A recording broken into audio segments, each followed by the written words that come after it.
So when we think about our when we think about our interaction with the world, especially as a creative knowledge worker, the majority of the work that we do is the communication that we have between people. So with that, we have pens and we have keyboards.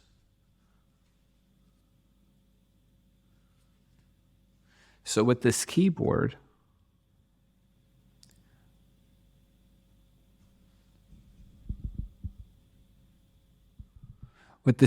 we have the command of the entire knowledge that's available digitally that we can communicate to people, and we can take our thoughts and deliver them.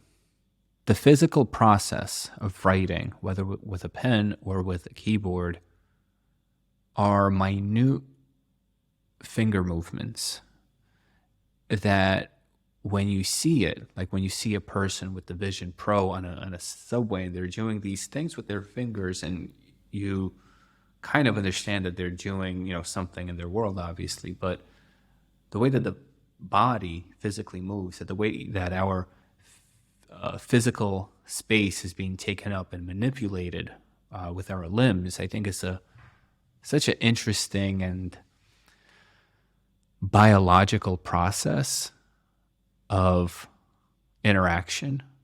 And if you were to remove that and if you were to see it from a completely new perspective, it kind of looks like some magic arts or something, some sort of arcane movements of the fingers and some mudras, for example. But it's not. This is us just like typing. This is us sending an email.